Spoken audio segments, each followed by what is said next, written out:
exams with a focus of pursuing medicine or surgery, only to miss out on placement in their desired courses. Honorable Speaker, the significant number of qualified students who missed placement in medical-related degree programs indicates that the demand for training into the two fields has outpaced the capacity by accredited universities. While CUSP is mandated to place students in colleges and universities, it is limited to the number of slots declared by the relevant regulatory bodies.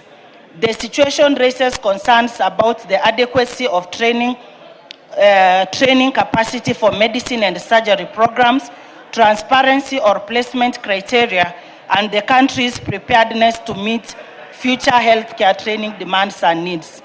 Honorable Speaker, it is against this background that I request for a statement from the chairperson of the Departmental Committee on Education on the following: a report on the number of students who qualified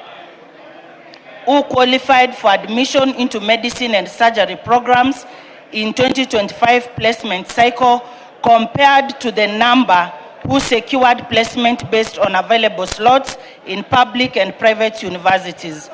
The criteria used in allocating students to medicine and surgery programs where the number of qualified applicants exceeds the available slots.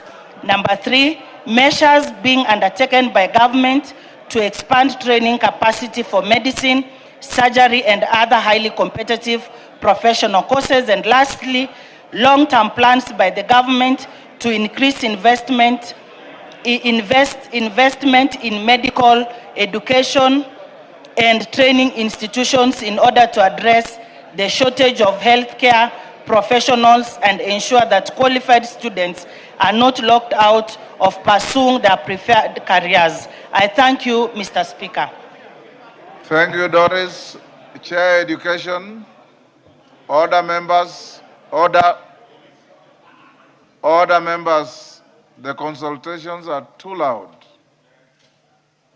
Those of you who want to talk loudly, you can recess out and do so, or use my office behind here. Chair Education. Who is a member of Education here? Gisairo. The Vice Chair is who? Honorable? Christine, you are the Vice Chair. No, I'm not. She's away. Yes. But I can respond to that. Also Gisairo here is a member. You bring a response in the next 2 weeks, maybe? Next 2 weeks. Yes. Thank you. Thank you. Robert Mbui. Thank you, Mr. Speaker.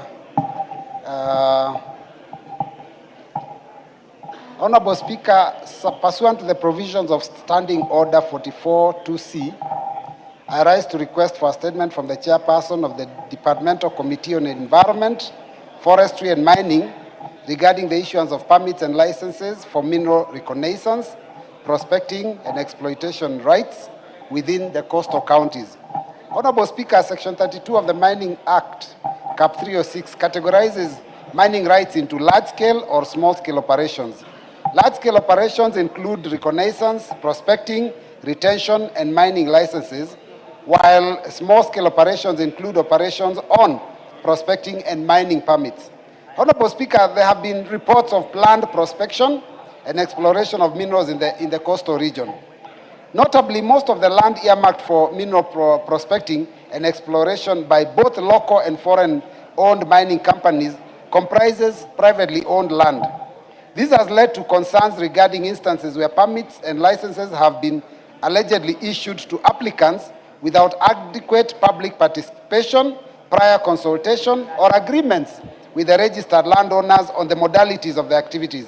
Such actions have generated anxiety among affected landowners regarding likelihood of trespass to their land and alienation from the mineral deposits and benefits. Honorable Speaker, it is against this background that I request for a statement from the chairperson of the Departmental Committee on Environment, Forestry and Mining, the Honorable Vincent Musyoka, aka Kawaya, on the following. 1, a report of the details of mining licenses and permits issued in the coast region and their compliance to key requirements of environmental and social impact assessments. 2, a report on the criteria and procedures applied in the issuance of permits and licenses for mineral reconnaissance, prospecting, and exploration rights within the region. 3, details of the measures put in place to safeguard the land rights of private landowners in areas earmarked for mineral exploitation. And finally, a report on the corporate social responsibility programs undertaken by the respective companies in the affected areas. I thank you, Honorable Speaker. Thank you. Chair, Environment, Forestry and Mining. Cameron. Thank you, Speaker. Within 2 weeks. 2 weeks. Thank you. Within 2 weeks we shall report. Thank you. Response to a statement. Tongoyo, are you ready for this? Honorable Tongoyo, are you ready to respond to the request by Honorable Waitan? Yes. Yeah, Honorable Speaker, I have it ready. Go ahead. Honorable Speaker, you're not the Speaker, Daktari. I want to respond as follows.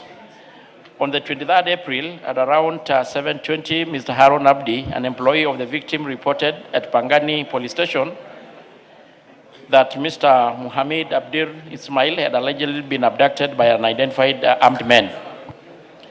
A team from DCI commenced investigation, that is from Pangani, immediately, and under inquiry file number 04 of 26.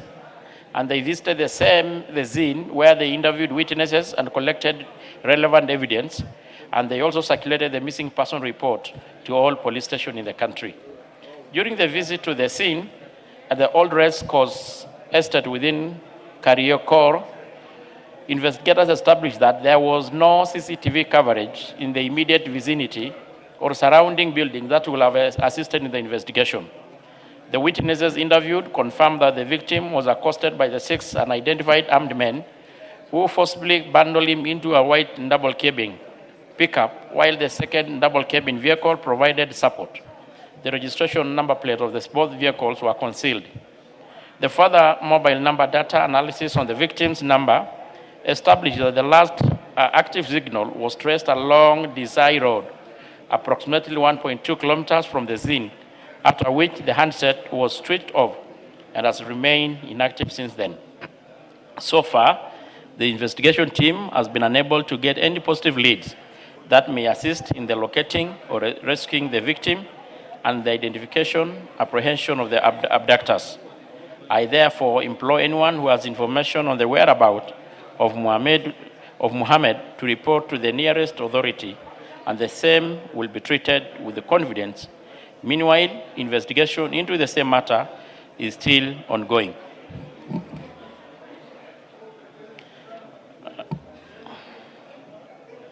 On the issue of the family, Honorable Speaker, update, the investigation is ongoing and the investigating officers handling the matter are actively engaging with and providing regular update to the family on the progress of the investigation. I think that is what is more relevant to the statement, Honorable Speaker. I submit.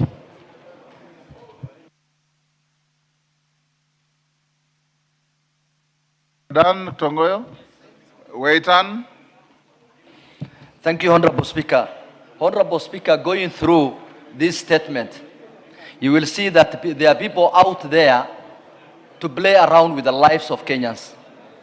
This is extremely shallow that I was not expecting such kind of a statement from the relevant departments. 1 month before he was abducted, Muhammad Ismail came to my office complaining, Mr. Speaker, may I have your ear, please? This is very important. 1 month earlier, Mr. Muhammad Ismail came to my office complaining that there are people who are following him, and there is a TikToker, which I have, who said that Muhammad Ismail will be abducted soonest possible. And in fact, while our investigative officer said there was no CCTV, I personally have the CCTV in my phone and I sent it to the DCI. I also sent the clip, the TikTok, where the person says that Mohammed Ismail will be abducted. Mohammed Ismail was picked from his shop at Karioko. That gives proper direction. And when the people around there came to save the guy, the 6 people said they are police officers and they are going to arrest him and take him to the nearest police station. And in this statement, it shows completely different. Mr. Speaker, we need this issue investigated further, and we want the family to be satisfied, because the family is in agony. The mother is really crying day and night. I personally visited her. This is not enough.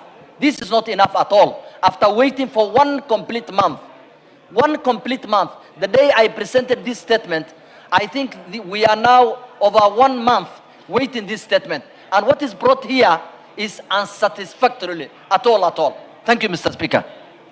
Umolher.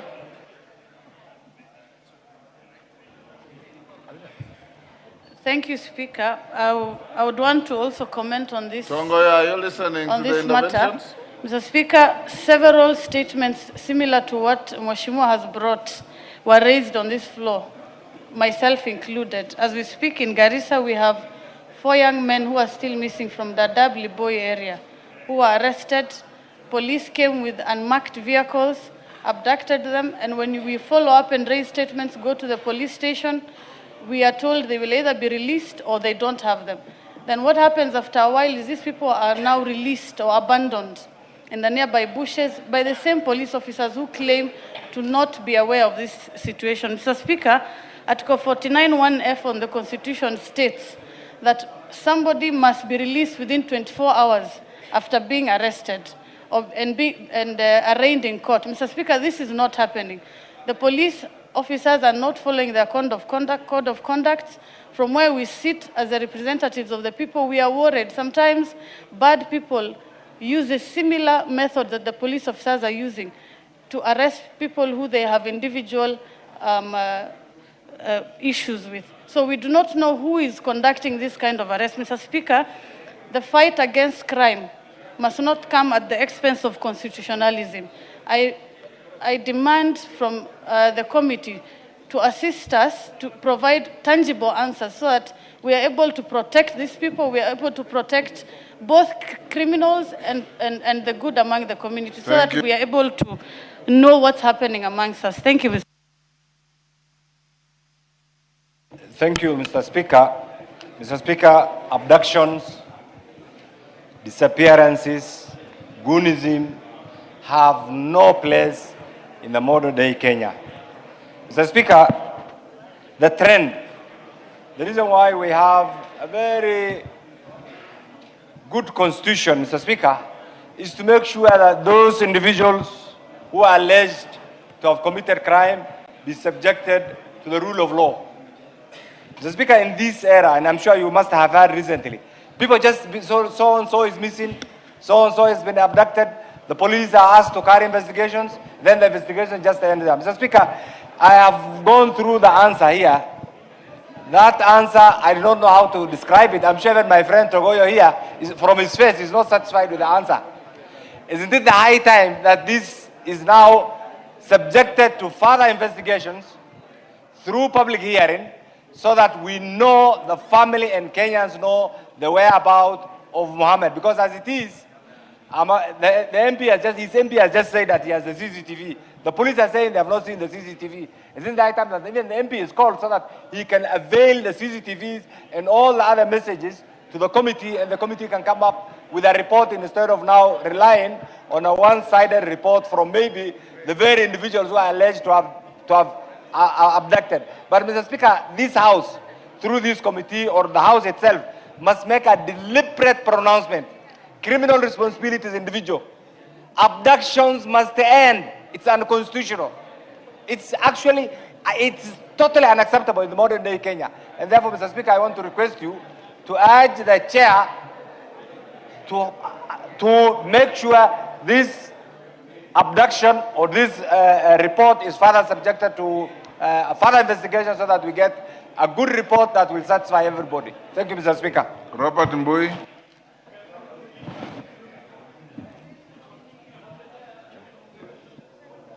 Robert Mbui. Give him the mic.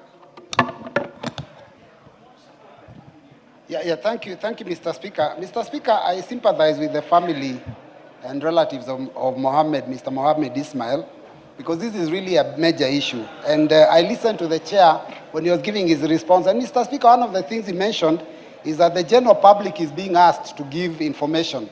And Mr. Speaker, this issue of abductions and disappearances is really a major problem in this country.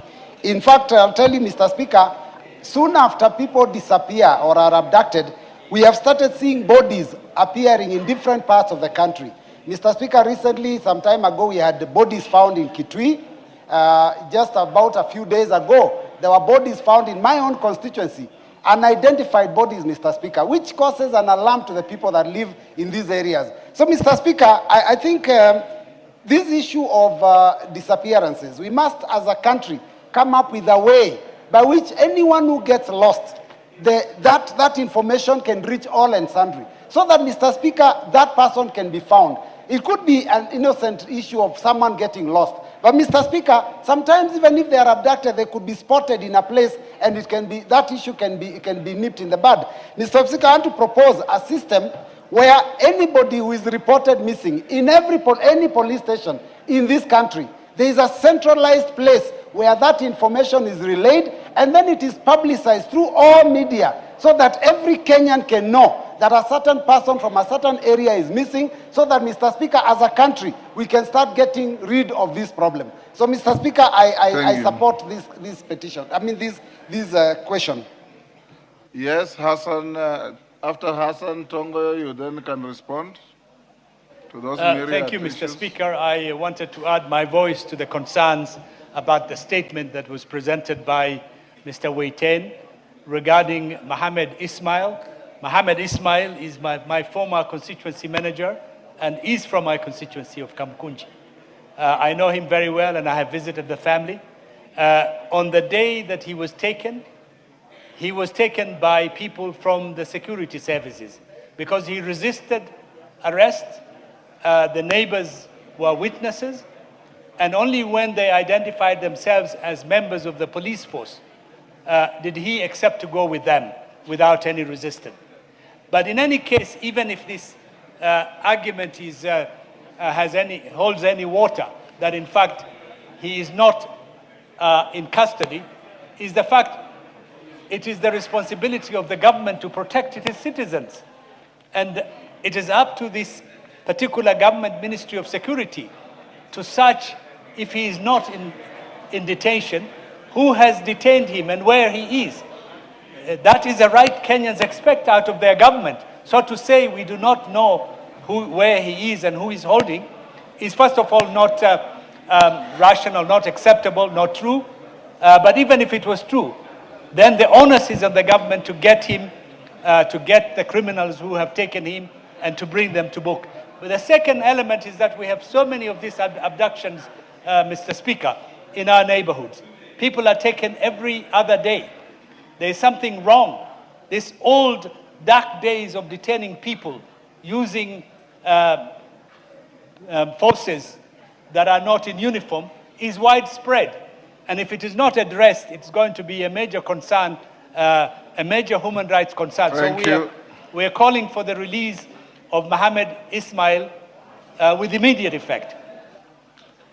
Tongoyo, can you? Honorable Speaker, before I say something further, Honorable Speaker should help us in this House because, Honorable Speaker, members should be also careful on the picking and use of words because missing persons are not abductions. And it should go on record, Honorable Speaker. Our police officers are so professionals and they don't abduct, they just arrest. And they lay out procedures on what follows after that. So I call upon these members to be careful on choosing of our words. Abduction is no place in our constitution. Abduction does not have place in the present Kenya. Having said this, Honorable Speaker, even an allegation that the missing person or the whichever it is are done by the police is merely an allegation. Nevertheless, Honorable Speaker, as I really also feel sorry for the family, but looking into my statement, Honorable Speaker, the last paragraph, the investigation, the report reads, the investigation team has been unable to get any positive leads to this end. And they call upon any other person with information to report the same to the investigating officers so that they can help, the DCI to go into deep, to the root of the matter. So, Honorable Speaker, I want to say that we give the authority, the officers, we trust them, we believe in their capacity.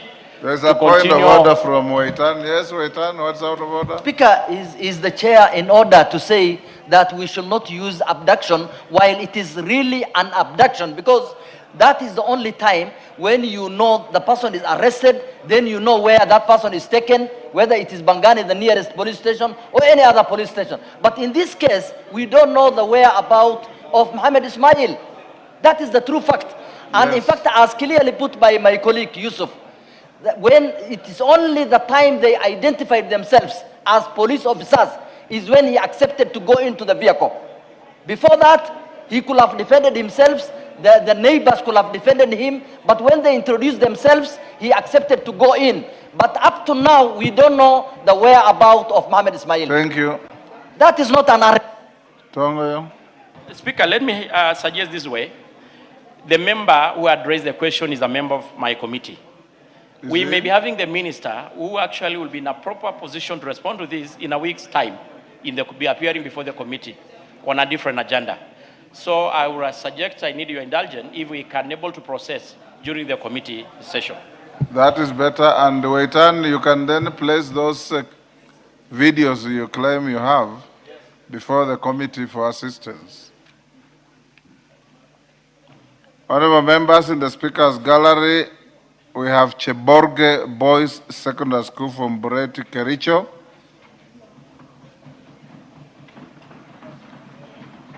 Kirenga Girls High School from Lari, Kiambu.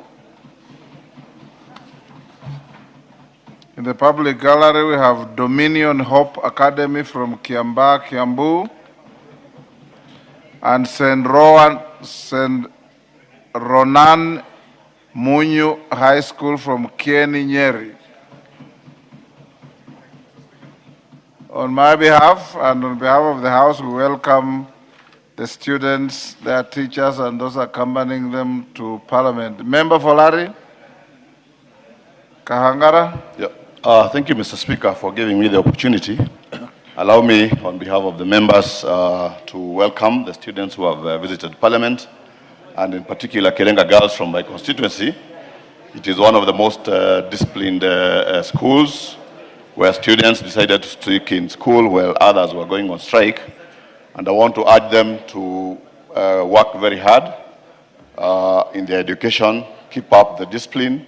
We are there to support you. And as you come to this House of Parliament, most of you should also aspire to come to this House so that you can also become good leaders moving forward. So on behalf of the House, welcoming all the schools, and particularly Kirenga, thank you, Mr. Speaker.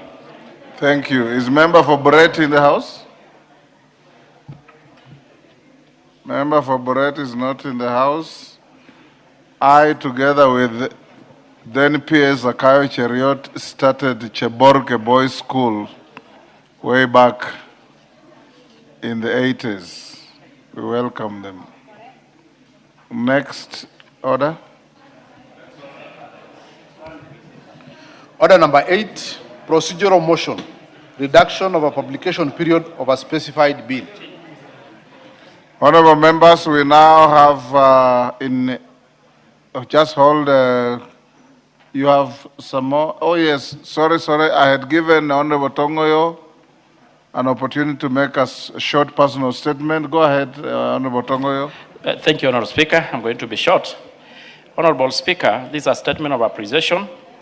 I rise today to express my heartfelt gratitude to this House for their support following the passing on and subsequent to the funeral of my father-in-law, one Mr. Councillor Peter Leongoitoi, a prominent touring community leader who dedicated himself to the service of others as a leader and a champion of development. Allow me through you, Honorable Speaker, to convey my special appreciation to you as the Speaker of this National Assembly for the leadership, compassion, and the support extended to me and my family. Honorable Speaker, your presence at the funeral and solidarity was deeply appreciated and will remain a lasting source of encouragement to us. Honorable Speaker, I also sincerely want to thank the members of this House who stood with me and the family during our period of bereavement. Honorable members, your messages of condolences, prayers, personal visits, attendance at the funeral, and various acts of kindness provided immense comfort and strength during our moment of grief. Honorable Speaker, I also extend my sincere gratitude to the Clerk of the National Assembly and the entire parliamentary service for the immense support they accorded to us during the grieving period. Honorable Speaker, the overwhelming support demonstrated by my colleagues reaffirmed the values of friendship, compassion, and solidarity that bind us together as leaders and as a national family. On my own behalf and the family and the larger Ngoitoi family, I thank each and every one of you for standing with us as we celebrate the life of our departed loved one. We remain deeply gratitude for your kindness, and we pray that the Almighty God bless you abundantly. I thank you, Honorable Speaker. Thank you, Honorable. Honorable members, we have a supplementary order paper approved that is now going to guide our business. Order number 8, Chairperson, Budget and Appropriations Committee. Thank you, Honorable Speaker. This is a motion for reduction of publication period for a specified bill. Honorable Speaker, I would like to move that pursuant to the provisions of Standing Order 120, this House resolves to reduce the publication period of the Supplementary Appropriation Bill number 2, National Assembly Bill number 38 of 2026, from 7 days to 2 days. Honorable Speaker, we have roughly 2 weeks to the end of this financial year, and these supplementary estimates, which were tabled yesterday, need to be fast-tracked by this House before the end of, in a short period of time, to allow the government to implement the programs that are contained in this bill. Therefore, we would like to persuade members to help us by reducing the publication period from 7 days to 2 days, so that roughly in the next 2 to 3 days we should be, as a House, should have dispensed with this bill to allow the processing of the same. Honorable Speaker, I would like to ask the majority whip to second. Thank you.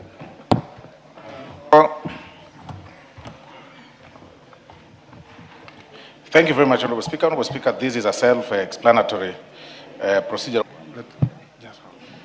Honorable Order, Mule, take your seat. Koyo, take the nearest seat. Honorable members, I now propose the question at order number 8, which is that pursuant to the provisions of Standing Order 120, this House resolves to reduce the publication period of the Supplementary Appropriation number 2 Bill, National Assembly Bill number 38 of 2026, from 7 days to 2 days. We put the question. Honorable members, we now put the question at order number 8, which is that pursuant to the provisions of Standing Order 120, this House resolves to reduce the publication period of the Supplementary Appropriation number 2 Bill, National Assembly Bill number 38 of 2026, from 7 days to 2 days. As members of that opinion say aye. Aye. Those of contrary opinion say nay. The ayes have it. Next. Order number 9, procedural motion, resolution to hold a Thursday morning sitting and extend the afternoon sitting. Majority Leader. Thank you, Honorable Speaker. Honorable Speaker, I beg to move that pursuant to the provisions of Standing Order 33B on hours of meeting, this House resolves to A, hold a morning sitting on Thursday, 18th June 2026, commencing at 10 a.m. for purposes of considering priority business, and B, extend the afternoon sitting of Thursday, 18th June 2026 until conclusion of priority business as may be specified. Honorable Speaker, this again is just a procedural motion.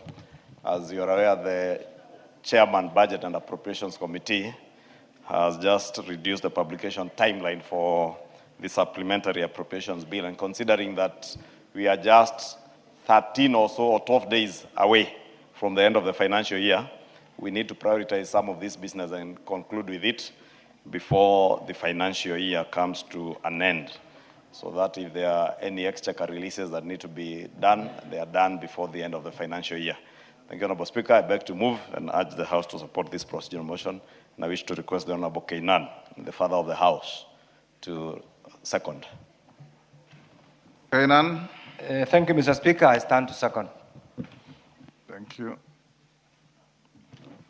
Honorable members, I'll now propose the question at order number 9, which is that, pursuant to the provisions of Standing Order 33B, hours of meeting, this House resolves to A, hold a morning sitting on Thursday, 18 June 2026, commencing at 10 a.m. for purposes of considering priority business, and B, extend the afternoon sitting of Thursday, 18 June 2026, until conclusion of priority business as may be specified. We put the question? Honorable members, we now put the question at order number 9, which is that, pursuant to the provisions of Standing Order 33B, hours of meeting, this House resolves to A, hold a morning sitting on Thursday, 18 June 2026, commencing at 10 a.m. for purposes of considering priority business, and B, extend the afternoon sitting of Thursday, 18 June 2026, until conclusion of priority business as may be specified. As members of that opinion say aye. Aye. If those of the contrary opinion say nay, the ayes have it. Next. Order number 10, procedural motion.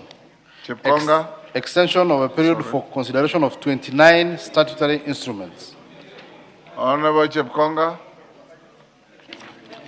I thank you, Honorable Speaker. Honorable Speaker, I beg to move that pursuant to the provisions of Section 15, subsection 3 of the Statutory Instruments Act, Cap 2A, the House resolves to extend the period for consideration of the following 21 statutory instruments by a period of 21 days with effect from 25th June 2026. In the first instance, Mr. Speaker, which is contained in A, paragraph A, is number 1 through to 21 as contained in the order paper. And number 2, extend the period for consideration of the following 8 statutory instruments by a period of 21 days with effect from 2nd July 2026. And they are numbered as number 1 through to number 8 as contained in the order paper. The import of this, Mr. Speaker, is that we have considered these regulations. These are regulations that have been made pursuant to a number of protocols that government, the Kenya government, has succeeded to pursuant to the Chicago Convention of 1944. So government is seeking to domesticate those conventions, Mr. Speaker, or protocols in these regulations. And so, Mr. Speaker, we consider these regulations, there are 5 more, there are a total of 34. And we are seeking for extension of time to enable us conclude them as we are working on amendments that are necessary to comply with the Statutory Instruments Act, Mr. Speaker. And with those few remarks, Mr. Speaker, I beg to move and request the Honorable Onjoke to second. I thank you, Mr. Speaker. Who to second? Honorable Onjoke. Onjoke. Member for Bomachoge. No, Wanchari. Go ahead. Honorable Speaker, I rise to second. Thank you. Members, on their feet, take your seats. Take the nearest seats. Bonchari. I stand corrected. Thank you.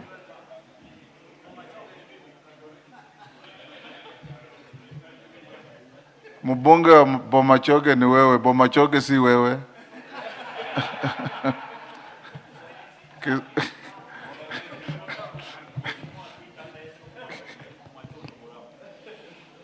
Honorable members, I now propose the question at order number 10, which is that pursuant to the provisions of section 15.3 of the Statutory Instruments Act, Cap 2A, this House resolves to extend the period for consideration of the following 21 statutory instruments by a period of 21 days with effect from 25th June 2026.